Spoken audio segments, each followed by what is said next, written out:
regulated product or produce here in Europe. I mean, it's on the one side, it's a foodstuff, and on the other side, it's an agricultural product. So there are two big bodies of law that interact with each other and have to be considered. So most of your client is basically all wineries, or? Yes. A lot of work is done for the for the AOC board, because we check the labels and we do the AOC tasting. With the next is due in July, actually, where we taste the wines if they and we judge the wines. If they don't get the required minimum points, they will be declassified. They cannot bear the label AOC burn, for example. Okay, that's really interesting.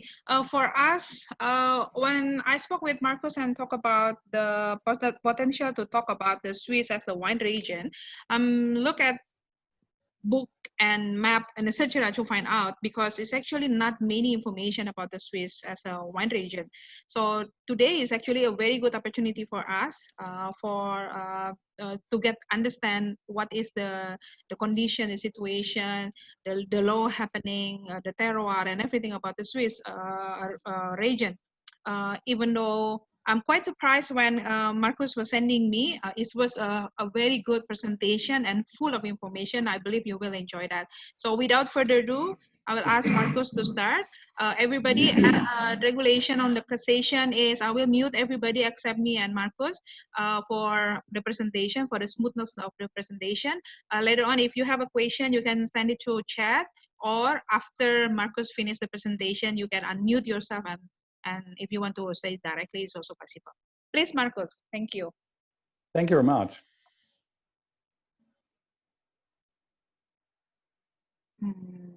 Okay. All right. You may start your presentation.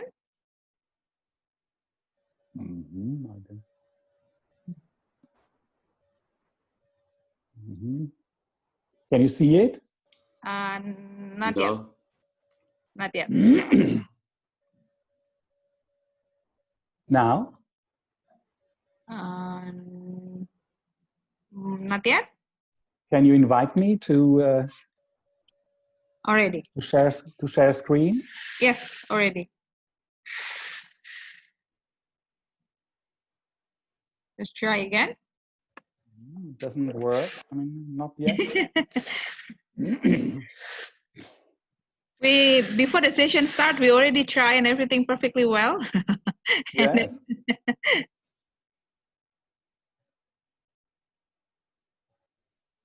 No. Yes, you can. I didn't get the invitation to share. All right. Okay. I do that one more time.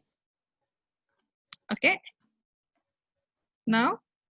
No. No, because I'm not changing anything. I'm very sorry. All right. Just a moment, guys. Be patient. We're working on it.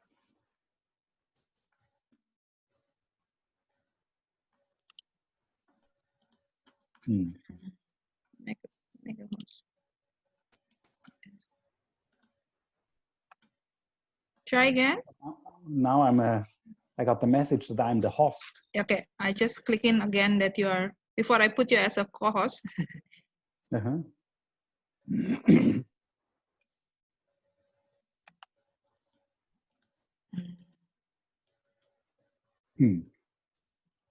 work? No, sorry.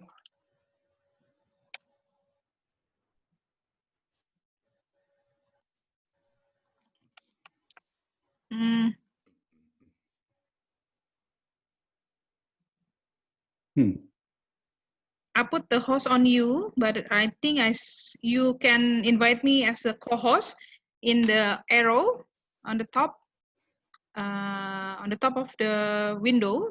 You can just click that, and then you put me as a co-host so I can help you again. Okay. My window, there's a blue. If you click on the side, There's a mute and also the small icon. Then you click that. Now there is one. Yeah. Okay. And then you put me as a co-host again, so I can. Now help. I can do that. Now it works. Yes.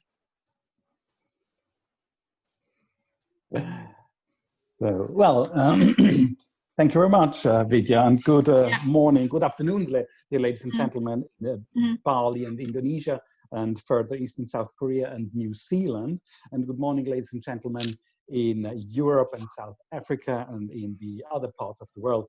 It's a great honor and pleasure to be invited by the Hatton Education Center in Bali to speak about Swiss wines. And thank you very much, Vidya, for this occasion to inform a little bit about Switzerland and its wines. I prepared a short, I prepared a short presentation based on material from the Swiss Wine Promotion, which is the promotional body for Swiss wines. So thank you, Swiss Wine Promotion, for the charts, the maps, some pictures. To start my presentation, I choose a picture from a village here called Saint-Saphorin. This village is located in one of the very famous wine growing areas in Switzerland called Vaud. And this Vaud area is right at the Lake Geneva. This here is Lake Geneva. Here on this side, this is already France. And you can see it's a very ancient village. Wine has been grown there for many centuries. And in 2006, I think, just let me look, in 2007, the area, the Vaud wine growing area, became a UNESCO World Heritage Site.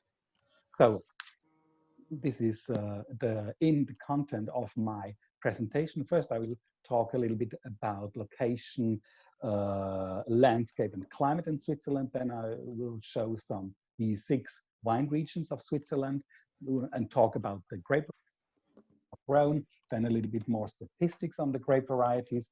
Then I try to describe some wine styles that can be found in Switzerland. And of course, there are questions and answers. Well, I named my presentation A Little Known Treasure in the Hard Alps. Of course, there has been wine produced in Switzerland for many centuries. It started during the Roman times. But Switzerland as a wine-producing country is little known because it is, on the one hand, overshadowed and surrounded by famous and very successful wine-producing countries like France, Germany, Austria, and Italy. And because there's also, the production of Swiss wine is very little, and even less of it is exported. Is exported abroad. It's roughly 1%. So it's Swiss wines are hardly available outside of Switzerland. The wine growing area in Switzerland is roughly 15,000 hectares. This is tiny compared to France or Germany or Italy. And some 150 years ago, the wine growing area was about 30,000 hectares. And phylloxera destroyed a lot of vineyards. And now it has roughly 15,000 hectares, which is the size of Beaujolais in France.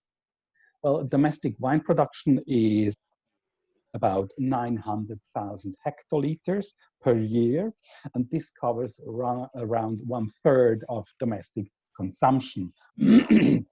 So around 2/3 of the domestic consumption has to be imported, and of course this comes from France, Italy, Spain, a little bit of Austria and Germany and Portugal too.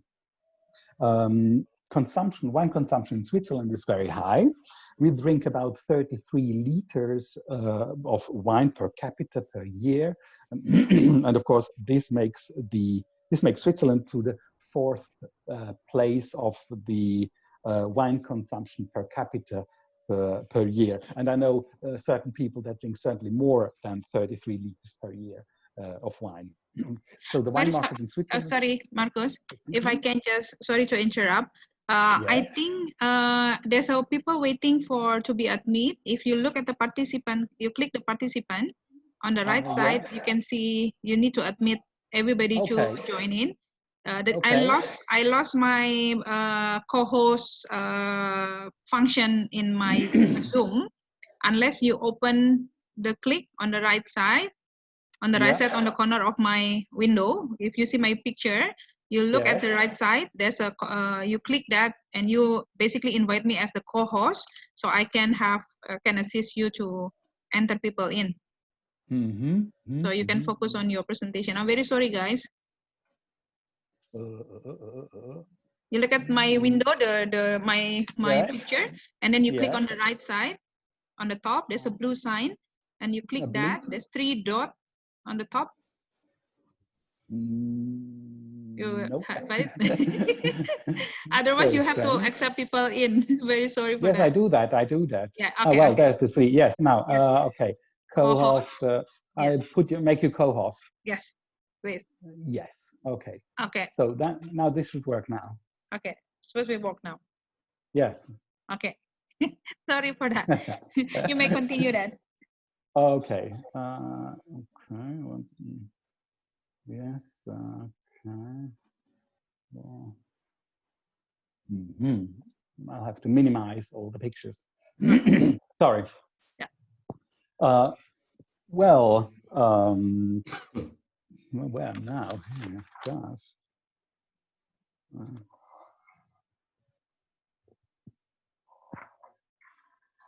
Yeah, in this part. That's okay. Yeah, well, on this map, you can see the 26 political entities, so-called cantons, that make the Confederation of Switzerland. The cantons here are marked in the bolder lines here. This is a canton here, and this is a canton here. That's Canton Glarus, and it has only 2 hectares of vineyards, actually. And in each canton, there is wine grown, but not everywhere in a commercial size. So these cantons have a large autonomy, and they also define, in general, actually, the AOC wine regulations. And 98% of the vineyards in Switzerland are recent or organic production. And with the 4 different colors here, you see the languages that are spoken in Switzerland. There is French spoken in the western part, there's German spoken here, there's Italian spoken, and there is Romansh, which is a tiny part of the population who speaks Romansh. And of course, with the different languages, there are also cultural differences. For example, until some years ago, the Comité Champagne maintained 2 offices in Switzerland.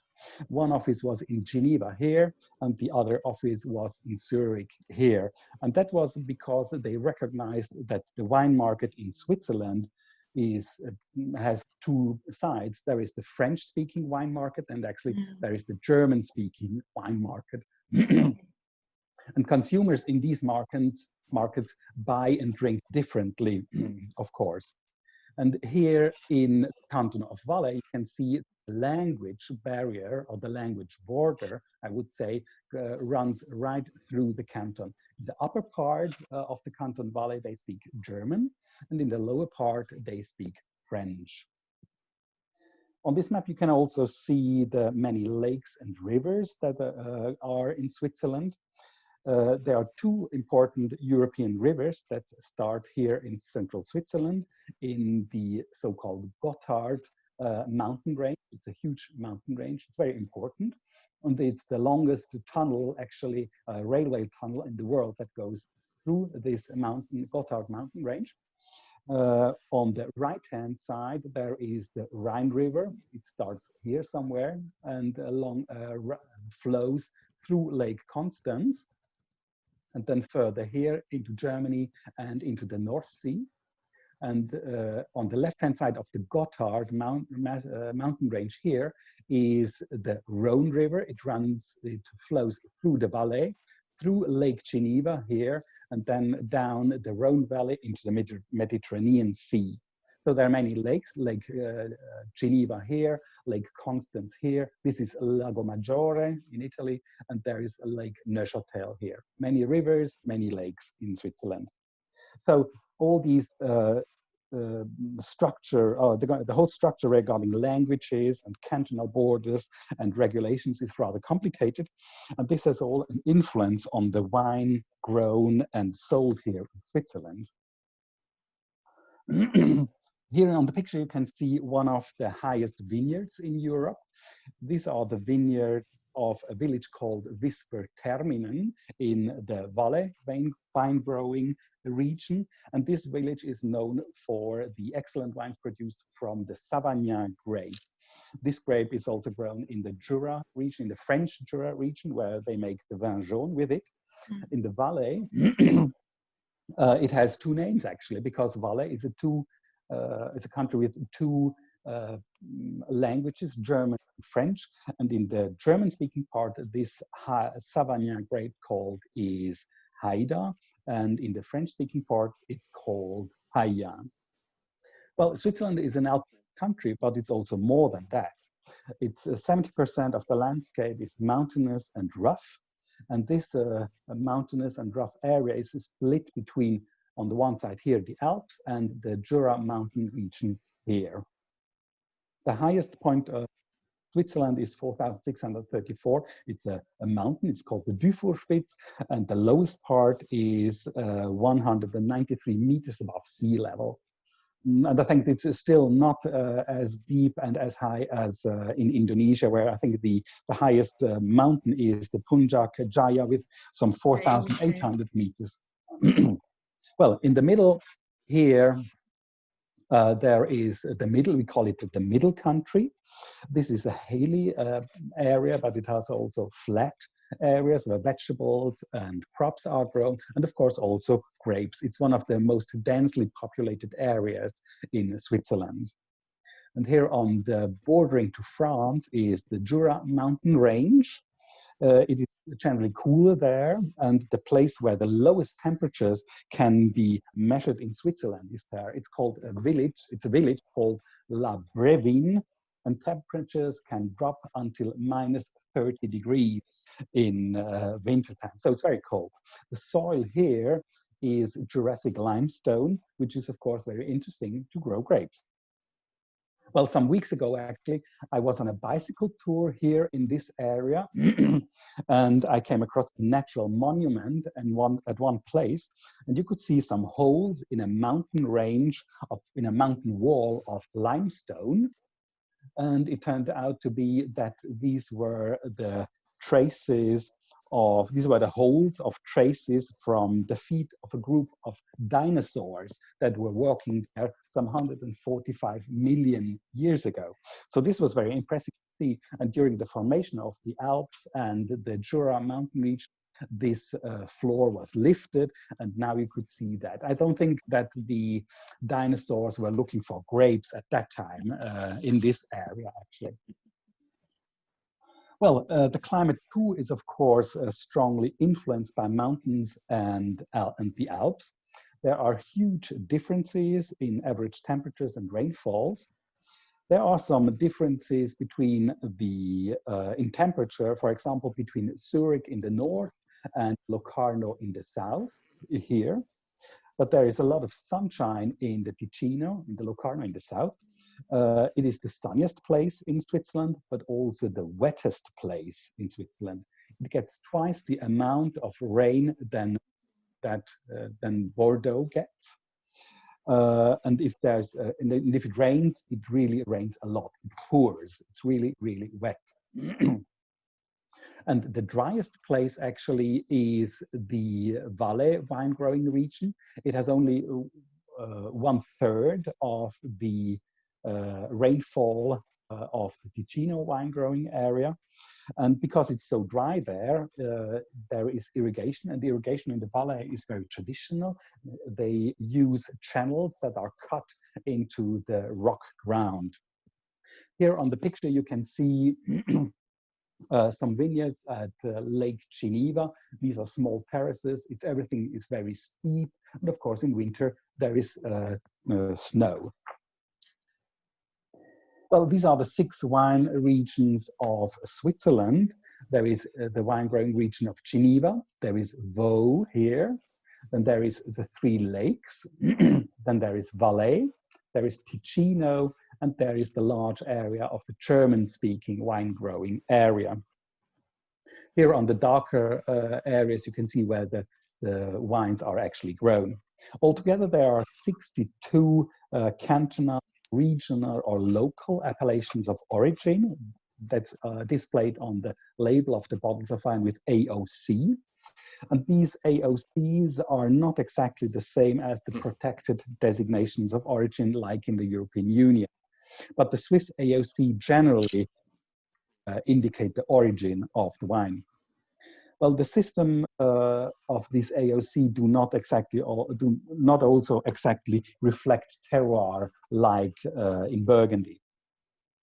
And roughly 90 to 95% of all the Swiss AOCs, of the 62 of the all wine produced in Switzerland, is AOC wine. So there's very little country wine and very little table wine produced, which are the two other wine classes, as we call this in Switzerland. Well, the system here with these 6 wine regions is declared by the Swiss Wine Promotion in order to better understand and to promote, of course, the Swiss wines. And this is a mixed system, as you can see. On the one hand, wine growing regions are defined by the cantons where they are located, like Geneva, Vaud, Valais, and partially Ticino. On the other hand, one wine growing region is defined by geographical features like the lakes here, and even the other wine growing region here is defined by language, the German speaking wine growing region. And now we will have a closer look at the wine regions, and I start from the west and go to the east. Well, I've said that Switzerland is a mountainous and rough country, but here in the Geneva wine growing area, it's not. The whole wine growing region of Geneva is rather flat and there are gentle hills. So this makes wine production very amenable to mechanization. And this, of course, makes the wines cheaper. So work is cheaper in the vineyard is cheaper. And I would also say that the wines coming from the Geneva wine growing area are a little bit lower, are a little bit cheaper than the rest of the Switzerland. Here you can see in the background a mountain, and this is called the Valais mountain. Because everything is so narrow, this is already France here. The mountain is located in France, but it's just outside of Geneva. And here you can see a modern trellising system. They use wires here. This system is used all over the world and makes, of course, it's very efficient and cost-reducing way to grow wines and to produce wine. In other regions in Switzerland, there are other trellising systems. And now we have a closer look to the wine growing region of Geneva. Well, Geneva has roughly 1,400 hectares, and this makes it the 4th largest wine in Switzerland. Of these 1,400 hectares, roughly not all are located in Switzerland, actually. Around 120 hectares are located outside of Switzerland, namely here in neighboring villages around the canton of Geneva. And of course, grapes grown there are considered to be Swiss grapes because they can used for the AOC label for wines under the AOC Geneva label. And because this is a very particular situation involving 2 states, Switzerland and France, there is a special international agreement between Switzerland and France that regulates the growing of wines here outside of Switzerland to use for Swiss wines, AOG Geneva. I'm not aware of a similar situation somewhere else in the world, actually. And here you can see the grape varieties grown in the Geneva wine region. Of course, there is Chasselas and Pinot Noir, and there is also Gamay. It's decreasing, actually. And there are some very interesting varieties, some new indigenous varieties, as I call them, called Gamaret here, Garant Noir. These are crossings from the 1970s, and they were crossed by the Federal Research Institute Agroscope in Changin. And these are crossings between Gamay and Reichensteiner Blanc. And they were named Gamaret and Garant Noir, and they are siblings, actually. These two grape varieties have a very intensive color and make for very interesting, tasty wines. And yeah. Well, the next wine growing region is the Vaud wine growing region. Here on the picture, you can see a vineyard there. This is, of course, Lake Geneva. And the wines are grown on small plots here. The trellising system is different, for example, than in Geneva. Here, each wine has its own stick, and this system is called the gobelet system. The wine growers there, they say that these wines profit from 3 suns that are shining there. There is, of course, first the direct sunlight from the sky hitting the wines. Then there is the sunlight reflected by the surface of the lake. And then there is sunlight retained, or the warmth of the sunlight retained in the many small walls that can be seen. And of course, the walls release this warmth during the night. The region around Lake Geneva is very densely populated, and you can see here a railway between the lake and the vineyards, and between the railway line and the vineyards, there's even a road. Further down here are the cities Montreux and Lausanne. And Lausanne is very famous for its Federal Technical High School, but also for the very well-known École Hôtelière de Lausanne, the EHL, Hospitality Management University of Applied Sciences. And here in the background, you can see the Jura mountain range that I have mentioned before. As you can see on this map, the vineyards are more or less all located around the northern shore of Lake Geneva. Here in the west, the vineyards are more or less flat, rolling hills there, but the further east you go, the vineyards become more and more steep. And there is this very famous site, Vaud, which I showed a picture before of the village of Saint-Saphorin. And there are 2 very important, very famous sites. And this is the Calama mountain, or the Calama side, and the Valais side. And they produce very good, very long living wines. Of course, the main grape grown here is Chasselas. Chasselas is grown in France as a table grape, but here in Switzerland, we produce wine with it, particularly here in Geneva and the Vaud Valais region, actually all over the French-speaking region in Switzerland. In Geneva, Chasselas used to be called Perlan because it has a slight fizz. Here it's called, in the Vaud region, it's called Chasselas, and in the Valais wine growing region, it's called Fendant. And it's an emblematic grape variety in Switzerland, and that's why it has its own wine competition, the Mondial du Chasselas, which is held every year here in Aigle, in a very nice chateau there.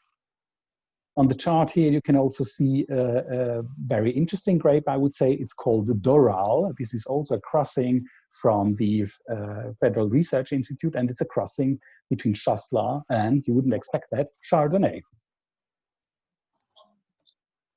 Well, there's another wine growing region in the west.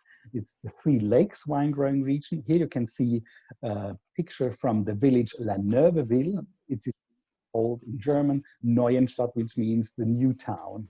And the 3 lakes are, of course, the Lake Neuchâtel, the Lake Biel or Lake Bienne, and the Lake Murten.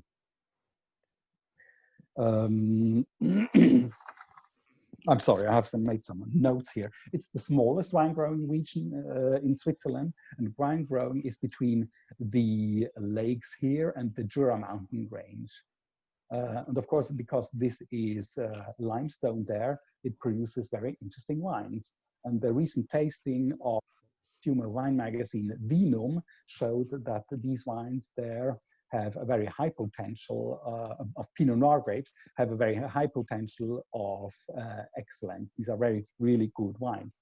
And it's also, because the Pinot Noir grows there very well, it's a grape variety that is increasing, while in other wine regions, it's decreasing or it's stagnant, actually.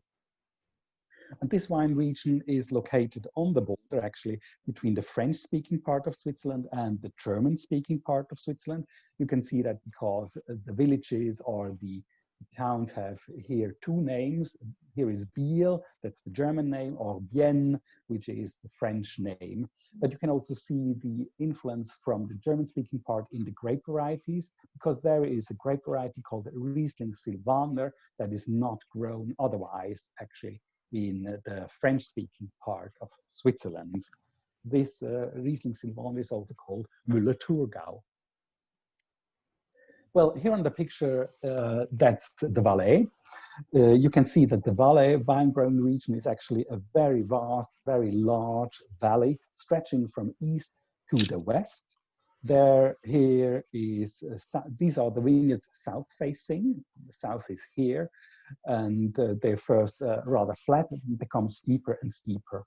And of course, they also have these small walls to protect, to retain the vineyards. As you can see, there are large vineyards there, but in the Valais, there's smallest vineyards on the world, actually. And this is a plot of just 1.6 square meters in the commune of Saillant. And this is planted with 4, I think it's Pinot Noir wines. And the owner of this tiniest, smallest vineyard in the world is also very particular because it is the Dalai Lama. This is very bizarre because the Dalai Lama received this plot, this vineyard from a Catholic monk who didn't drink wine. So the Dalai Lama has land in Switzerland to grow wine. This happened in 1999. With its 4,800 hectares, the Valais vine growing region accounts for roughly one third of the whole wine growing area in Switzerland, and it also produces the largest amount of wine in Switzerland. And it's because it's very dry, as I said, and this is because it is surrounded by mountains in the west, in the south, in the east, and in the north. There's only, there you can access is through passes here and here. The main grape varieties here are Pinot Noir and Chasselas, both decreasing. And I think, personally, I think it's too warm, actually, for Pinot Noir and Chasselas to make very good wines there. Of course, there are good examples there, but I think more interesting in this, when it's very warm, it's the weather is very well suited to produce, for example, Syrah. But more interesting in the Valais wine growing regions are the indigenous grape varieties that there are growing. For example, Petit Arvin or Cornalin or Humanier Rouge. And there are many other such indigenous grape varieties, for example, Aminier. There's a lot of Gamay also planted, and this is, has to do because traditionally there is a blend between Gamay and Pinot Noir called Dole, and in this blend, the Pinot Noir grape must be dominant. The climatic and geographical conditions also provide for very good production of sweet wines, actually.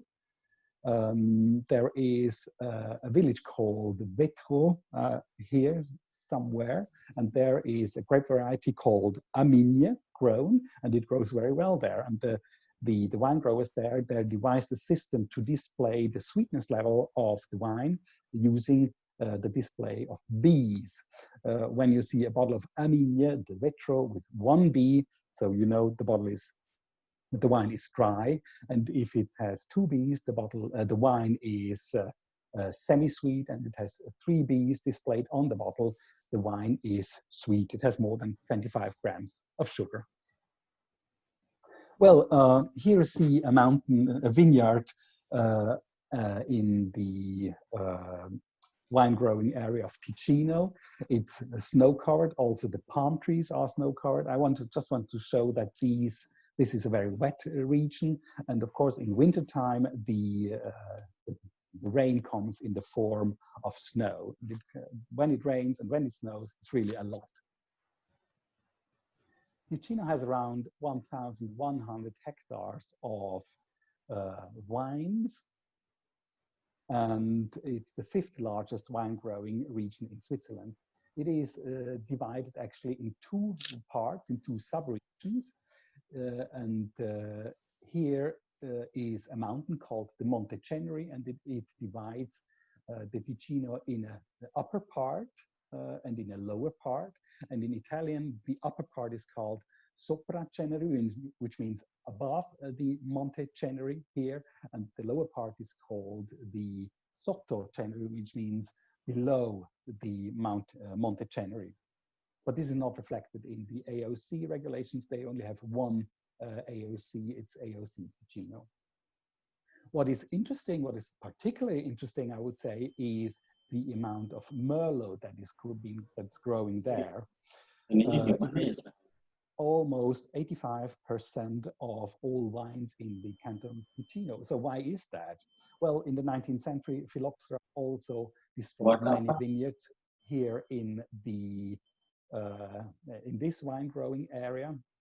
And the wine growers, they decided, well, this is a chance for us to do something modern, to do something good.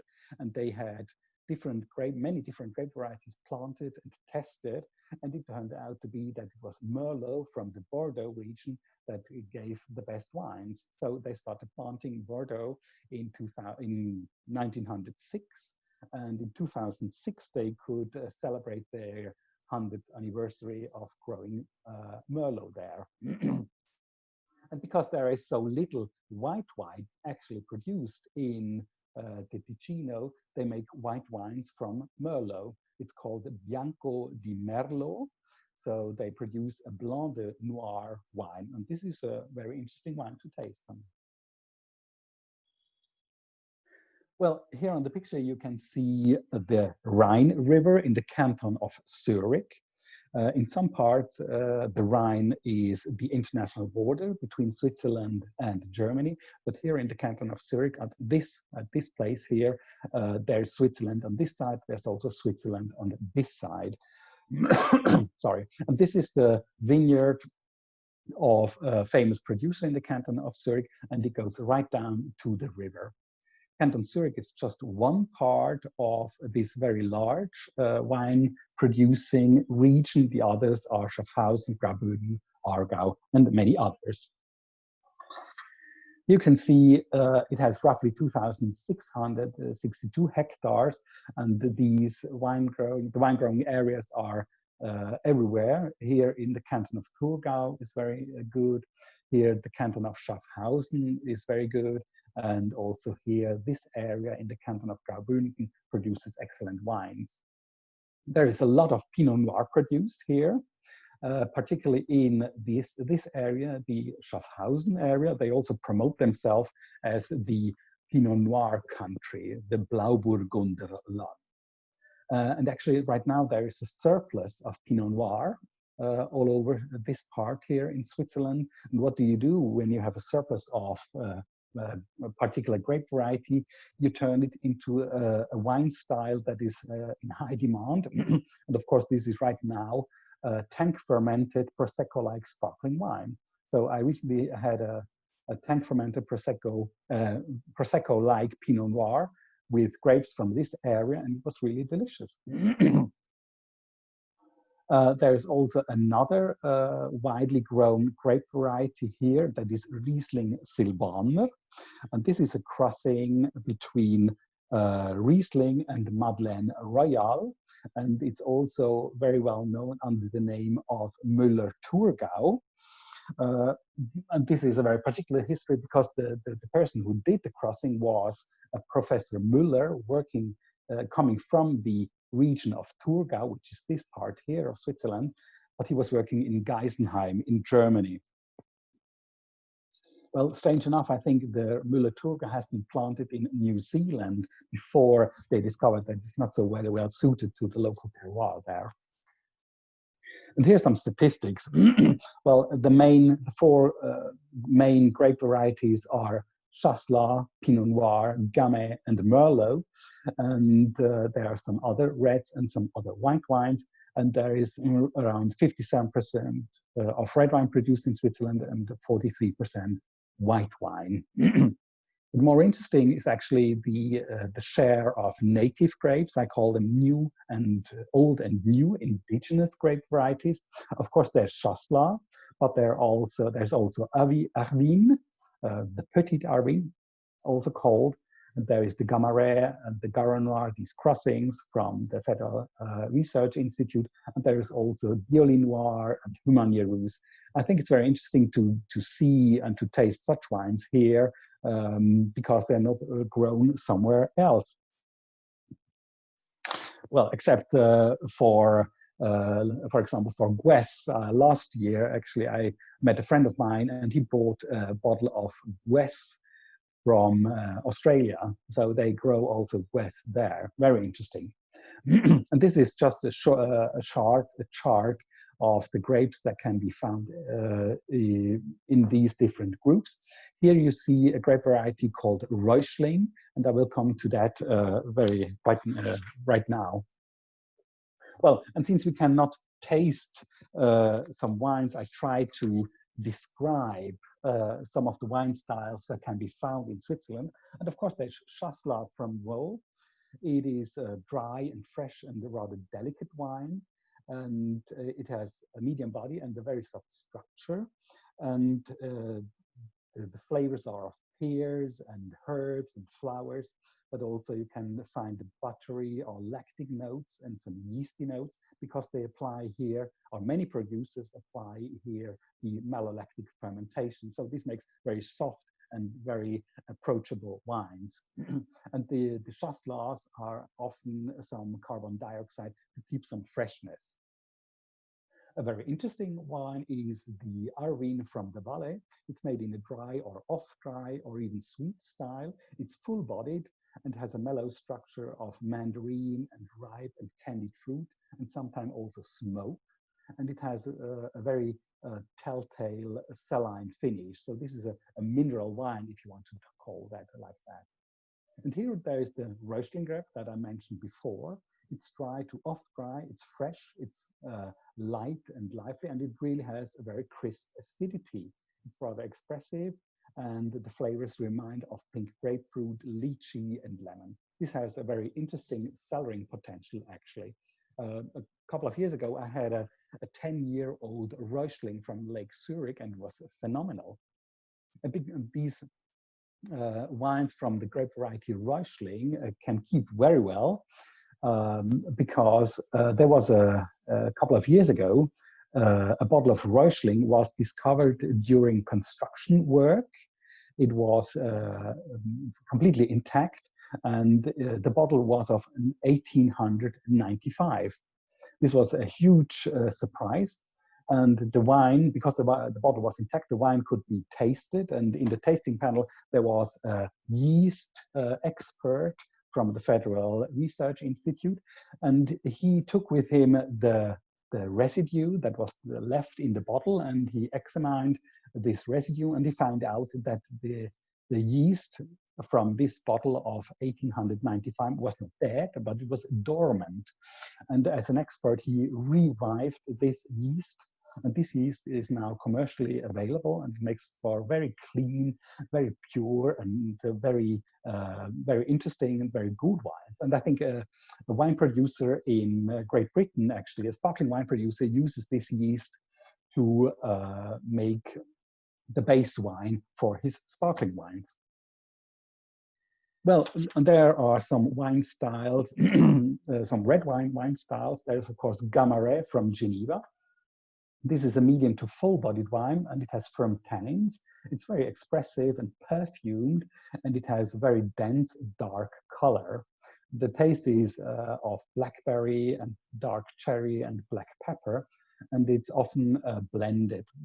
And there is a particular blend called l'esprit de Genève, which means the spirit of Geneva.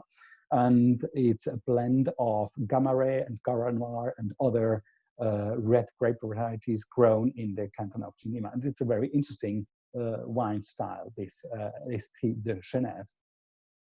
And of course, there's the Merlot from Ticino. It's a medium to full-bodied. The tannins are rather smooth, I would say. It's very expressive and the taste of prune and blueberry and blackberry too. And of course, it can age very well.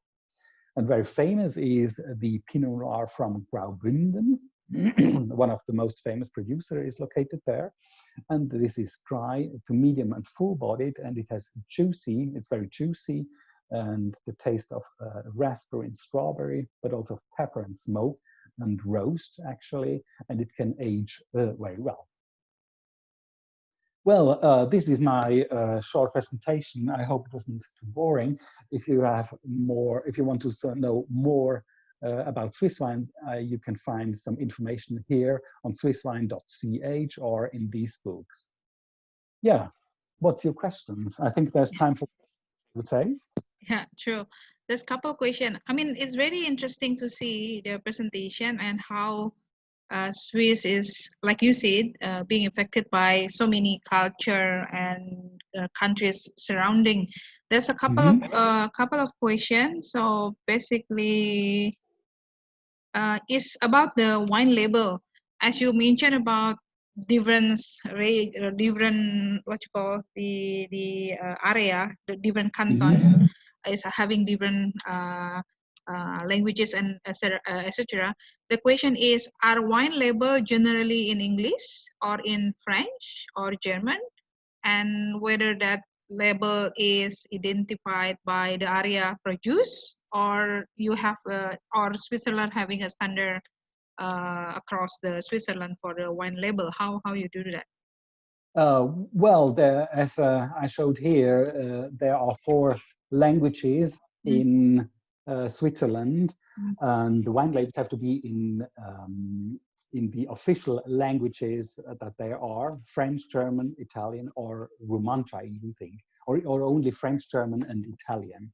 I mean, we have official languages, and we have languages that can be used in when you deal with the authorities. So it can be French, German, or Italian, or exceptionally English when it's really well understood. All right. But So this is of course for imported wines. But generally, it's French, German, or Italian. Okay, so meaning that when we see the Swiss as the origin, the AOC, and then you can come across with the label in French, but at the same time you also can have it in German or in Italy, something like that. Yes, yes, of course. I mean, the French people, they write it in French. The German people write it in German. And if they want to extend to new customers, they maybe also write it in French or in Italian or in English, I would say. Okay. Only for those who doing the exported their wine, and then you have that English as a one version of the label, things like that. Well, as there is so little wine exported, I don't actually know how they label their wine. Of course, they have to comply with the regulations in the importing country. It shouldn't be a problem for the European Union export to the European Union because they recognize German or French or Italian as official languages. But when you export, for example, to the UK or to the United States, I don't know how it has to be labeled. I think you have to put on an English label in English, simply.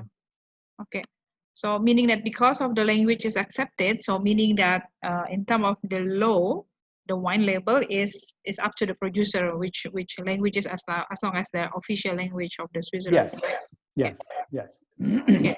Next question. So for us, it's a bit more difficult to study, guys, because you really have to understand that every time you have German label wine, it doesn't mean it's always all from German, because it could become also from Switzerland. So that's something to be noted.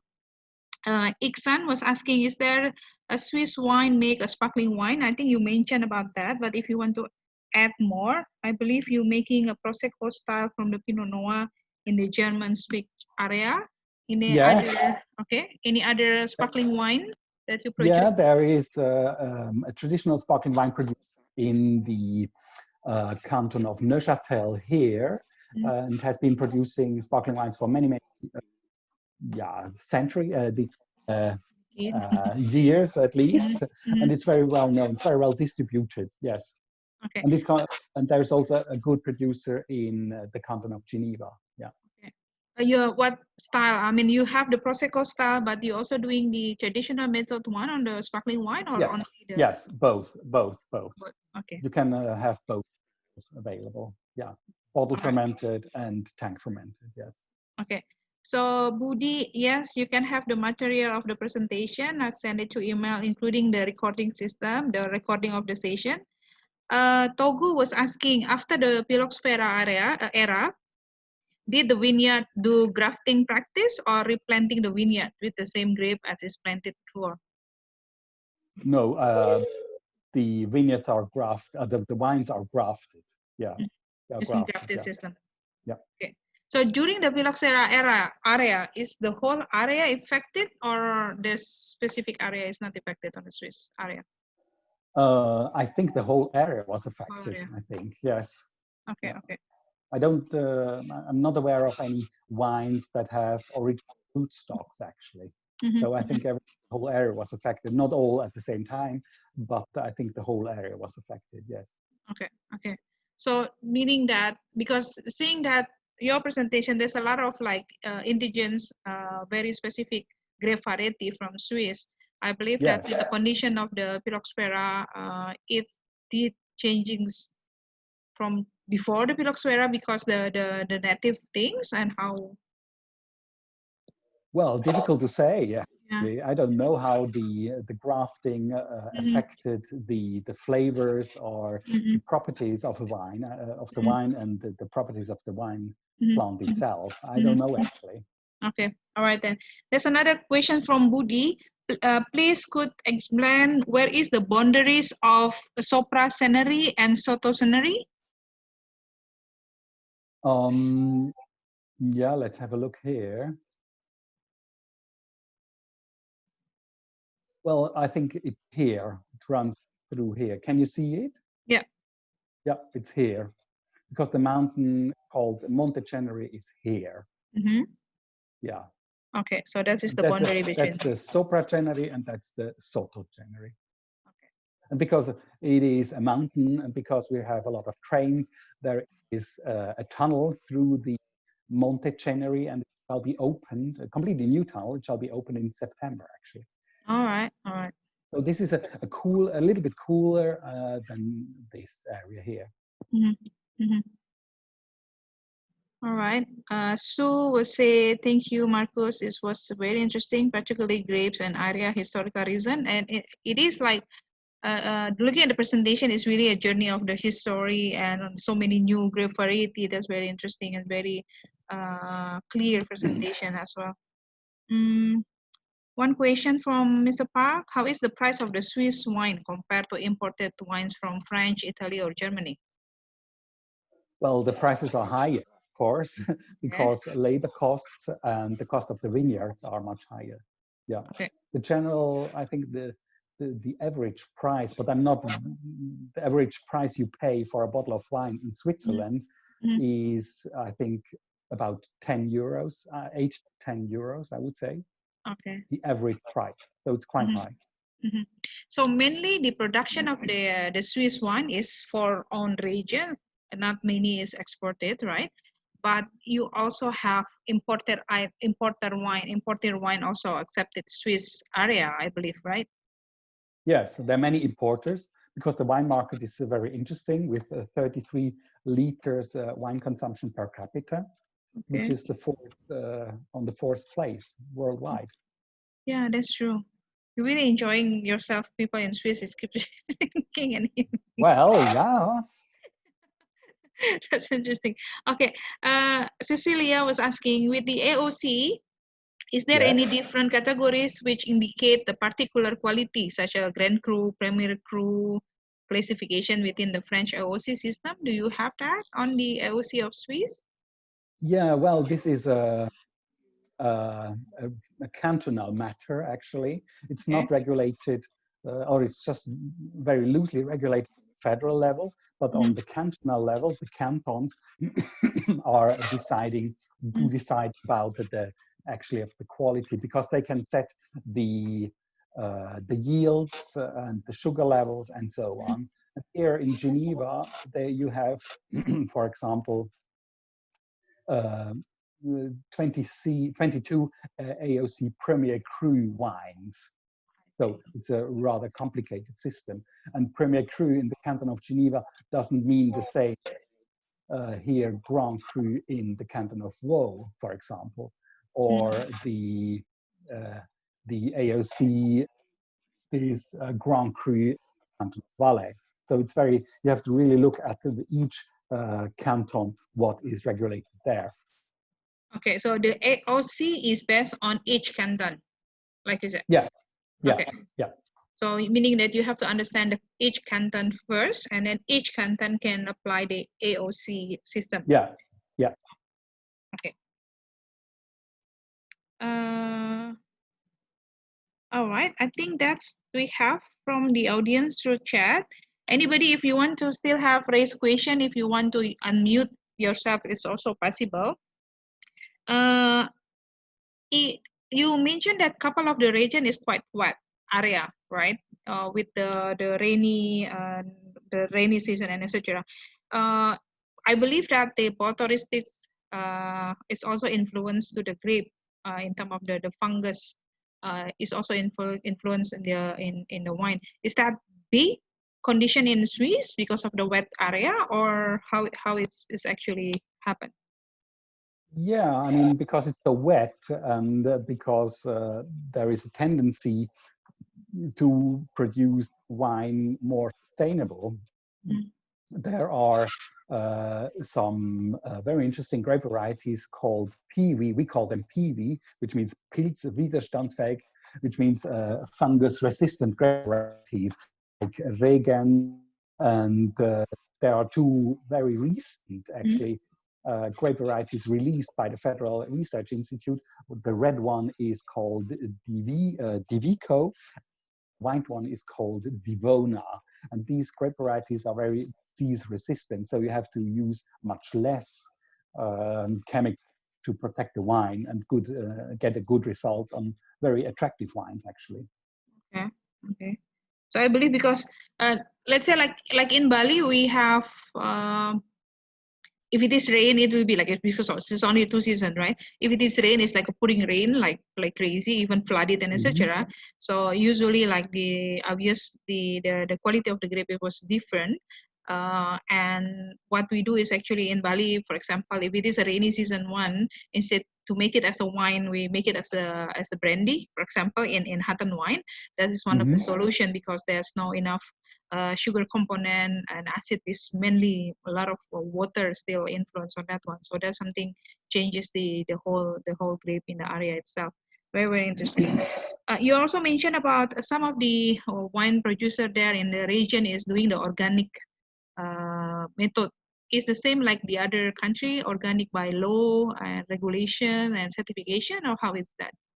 Oh, very good question. And I don't know actually if organic means the same thing, for example, like in Germany. I assume it would be, yeah, I assume it would be the same regulation. Yeah.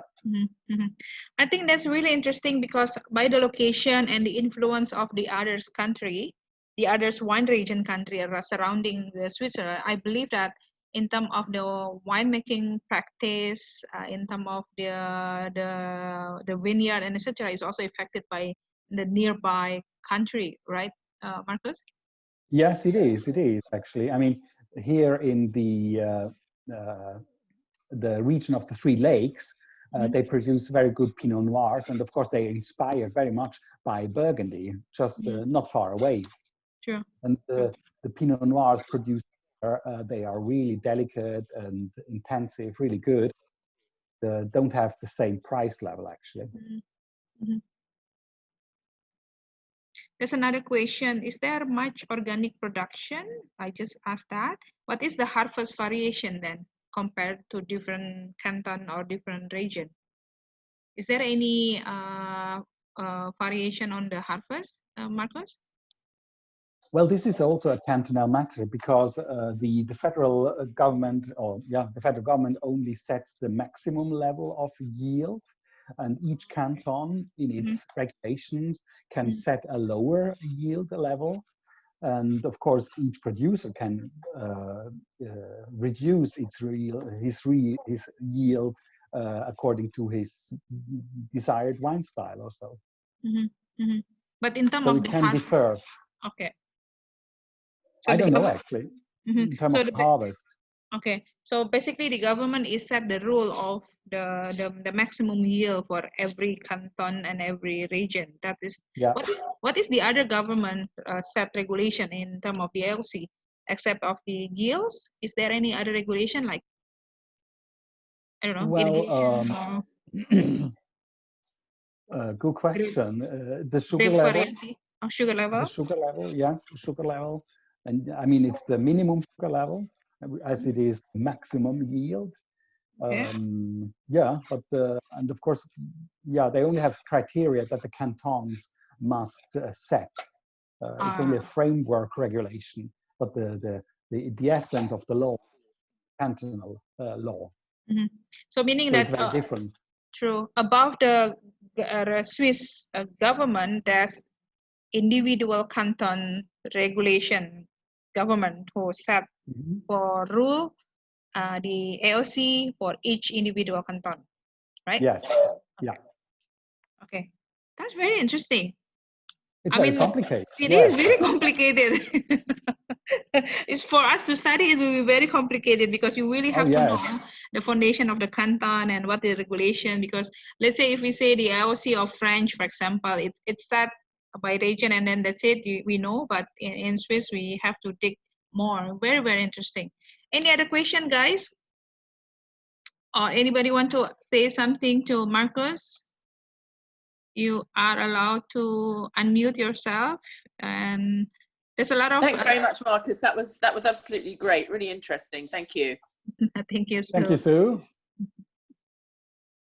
All right. I agree. Really, really good.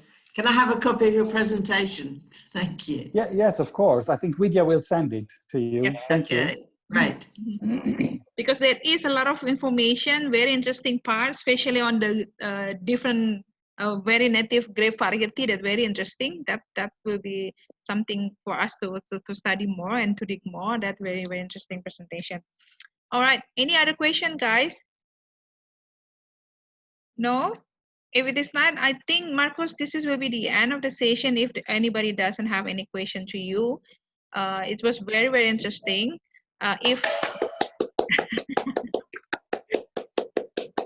Thank you for your attention. Most welcome.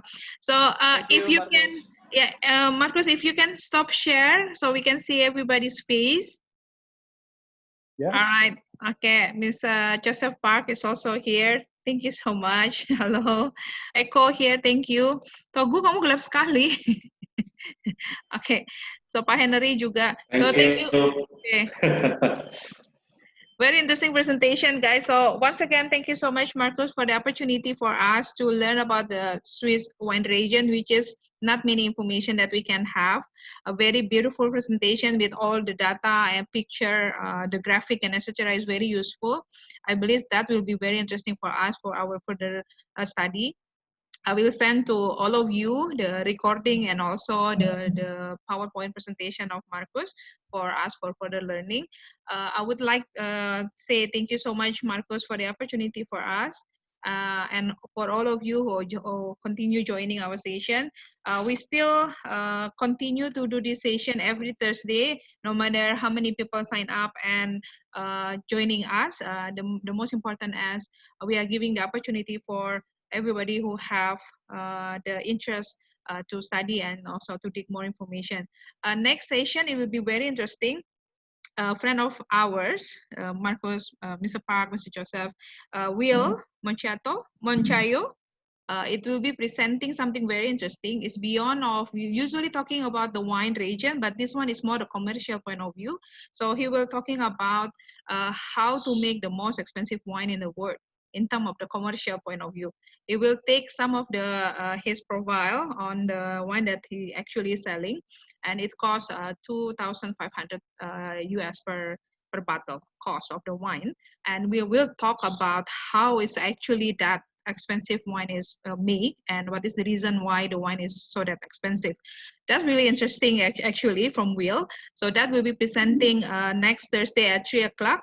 Will is based in Shanghai, so it will be the same time in Bali, no problem with the time.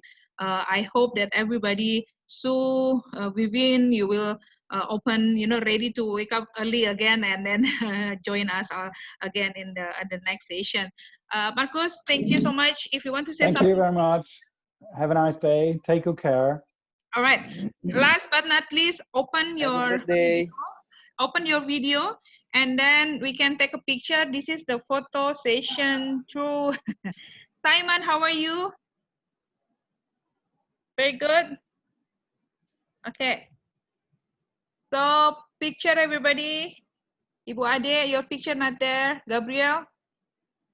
Cecile, how are you, Michelle? Okay, 1, 2, 3, go, smile, big smile. Okay, well done. All right, once again, thank you so much. I'll see you next week. Markus, thank you so much. Thank you. Thank Take you. care. See you soon. Bye. Thank Very you. good to Bye. see you. Bye. Thank you. Bye-bye. Abianto. Bye.